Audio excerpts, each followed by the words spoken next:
Bonjour, je suis Stéphanie Dauphin, formatrice et transformatrice organisationnelle. J'accompagne les entreprises, les organisations internationales et locales à mieux collaborer et à augmenter le bien-être de leurs employés, ce qui a un impact direct sur la performance. Alors, aujourd'hui, on parle de comment les conflits non gérés amènent un désengagement des employés.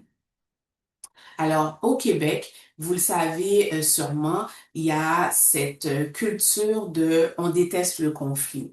Donc, c'est prouvé, les recherches le démontrent. Par exemple, le livre Le Code Québec de Léger Marketing explique bien que de nature, les Québécois n'aiment pas la confrontation.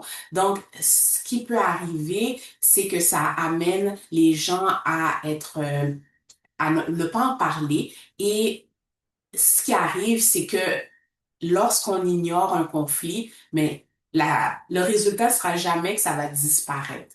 Donc, je l'ai déjà indiqué, l'ennemi de la collaboration, l'ennemi des conflits, c'est le temps. Donc, les gens peuvent vivre plusieurs frustrations et ça peut amener à des conflits.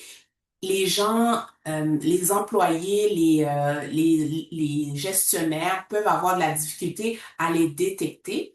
Et ce qui arrive, c'est que ça érode, ça affaiblit les liens entre les collègues et les gens vont tout simplement arriver à se désengager. Donc, lorsqu'on a un conflit avec quelqu'un, on le sait, que ça soit un partenaire, une partenaire, euh, on pense, on rumine, on pense beaucoup à ça. Donc, quand c'est au travail, lorsqu'on a un conflit avec quelqu'un, on s'entend pas bien avec une personne, mais le temps qu'on devrait allouer à travailler à progresser dans nos tâches, ben, on dilue ce temps-là et il y a une partie qui est vraiment par rapport au fait qu'on repense aux situations, on pense à des manières de se protéger et ou bien de fuir etc. Donc, il y a un grand impact. Puis, mais qu'est-ce qu'on fait par rapport à ça? Par rapport au désengagement, on voit que les employés se désengagent sans vraiment comprendre pourquoi. Puis, on a une petite idée que c'est peut-être parce qu'il y a des tensions, mais une des choses à faire, ça serait de former vos leaders. Donc, si vous êtes RH, si vous êtes gestionnaire, c'est de former les coordonnateurs, les autres gestionnaires à mieux identifier les signes de désengagement qui seraient liés au conflit. Donc, un exemple, ça serait que vous voyez que certains employés sont plus silencieux que d'habitude. Un autre exemple serait que on vous sollicite de plus en plus pour gérer des situations, gérer des tâches, passer des messages. Donc ça serait des signes qu'il y aurait des conflits. Vous voyez même plus le ton monté, un petit peu d'impolitesse.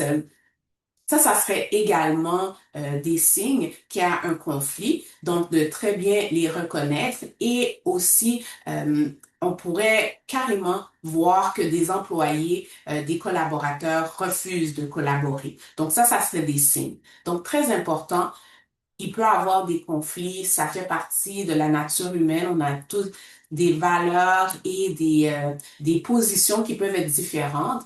L'important, pour pas que ça a un impact à long terme et que ça amène vos équipes à se désengager, c'est de former vos leaders, de vous former également pour pouvoir détecter ces signes de conflits qui émergent dans vos équipes.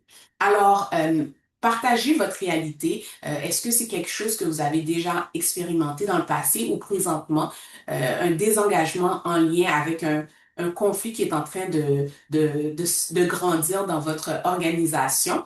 Laissez un commentaire. Si cette vidéo vous a plu, je vous invite à la partager, à la liker, à suivre, vous abonner à ma chaîne YouTube. Et si vous écoutez d'un balado de Shopify, je vous invite aussi à vous inscrire pour recevoir les derniers épisodes et de liker et de partager également. Alors, je vous souhaite une excellente journée et au plaisir de continuer à contribuer à la collaboration de vos équipes et au bien-être de vos employés.